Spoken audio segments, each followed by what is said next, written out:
بسم اللہ الرحمن الرحیم۔ ہماری زندگی نصف سے زیادہ مصائب کی اس لیے شکار ہوتی ہے کہ ہم ہر معاملے میں یہی کہتے ہیں کہ لوگ کیا کہیں گے۔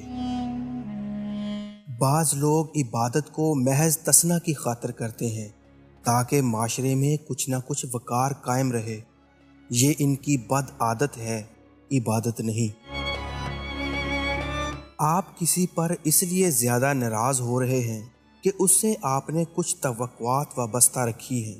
اگر آپ توقعات کا وزن دوسروں پر ڈالنا چھوڑ دیں، اس طرح آپ ہر قسم کے گلے شکووں سے نجات حاصل کر لیں گے۔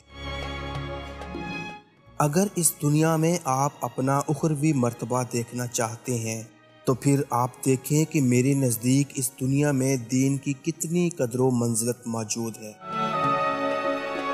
درخت جڑ سے نہیں پہچانا جاتا بلکہ اپنے پھل سے پہچانا جاتا ہے۔ جن اوقات میں عبادت کو فرض کیا گیا ہے، اگر ان اوقات کو دوسرے کاموں میں صرف کر دے تو اس کے دو نتیجے ظاہر ہوں گے۔ ایک تو اسے عبادت کی حق تلفی کا عذاب ہوگا، دوسرا ان اوقات میں جو کام بھی کرے گا اس کی نحوست اس کے دوسرے کاموں کو منحوس بنا دے گی۔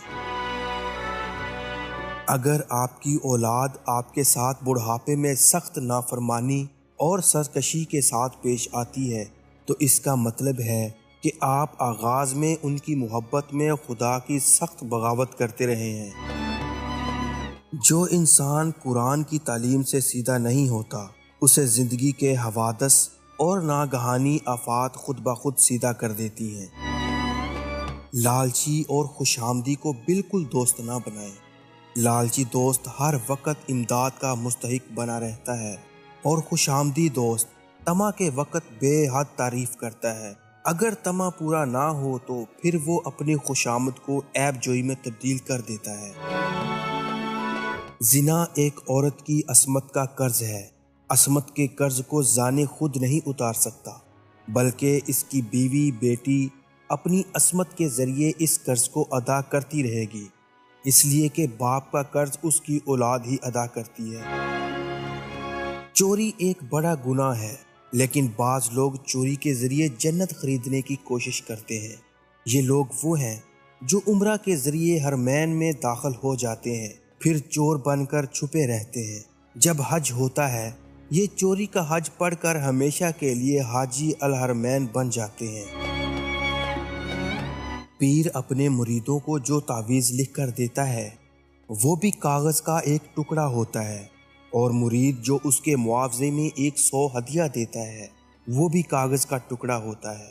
مرید کا دیا ہوا ٹکڑا تو پیر کی فوری ضرورت پوری کر دیتا ہے، اور پیر کا دیا ہوا تعویذ کا ٹکڑا خدا جانے کب اثر کرے یا نہ کرے۔